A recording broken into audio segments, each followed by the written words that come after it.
Edu, foi muito... Aliás, está muito fácil de comentar esse jogo hoje, porque, assim, tivemos, tecnicamente, muito pouca efetividade das duas equipes. Guarani, sem dúvida nenhuma, foi melhor no segundo tempo. Primeiro tempo, muito abaixo daquilo que a gente esperava, né? Daquilo que a gente imaginava que teríamos. Um jogo praticamente que ninguém chegando, uma jogada aqui, outra ali, mas muito pouco.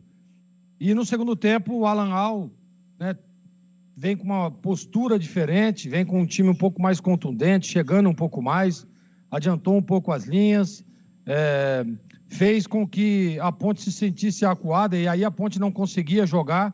Haja vista que o Vladimir, como disse aí, os repórteres, o Leandro Bolles dizendo, o Vladimir foi um mero espectador do jogo. A Ponte está jogando dentro de casa, mais de 16 mil pessoas incentivando, empurrando o time.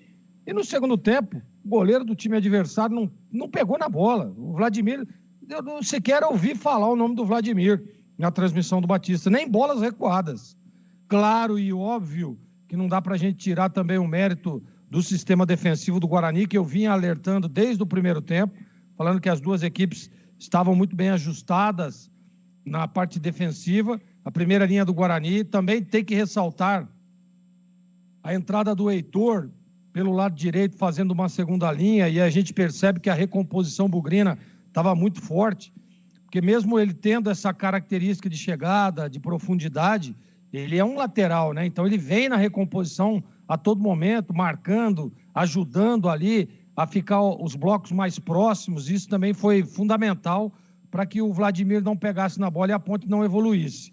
Mais um meio de campo também muito contundente da equipe do Guarani, com o Bispo, com o Bueno, né? O Bueno, na jogada do gol, fez uma jogada lindíssima. Ele parte com ela e aquilo que a gente sempre alerta, né? Que esse homem, segundo volante, tem que pisar na área, tem que chegar, tem que ser o homem surpresa. Como diria Carlos Alberto Silva, tem que usar o corredor, e foi o que fez o Matheus Bueno. E numa belíssima finalização, né? Tirando ali do goleiro Luan. Não dá para dizer que o Luan falhou no lance, né? A bola não foi tão violenta, mas ela foi com muita qualidade, bem no canto, bem aberta mesmo.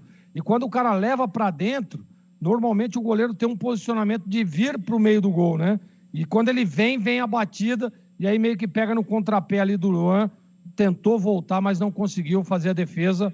O Guarani mereceu o resultado, por tudo que fez. Primeiro tempo, bem posicionado defensivamente, e o segundo tempo, a hora que subiu as linhas, teve mais qualidade e teve mais contundência e presença na área e no ataque também a equipe do Guarani. Merecido o resultado, viu, Edu?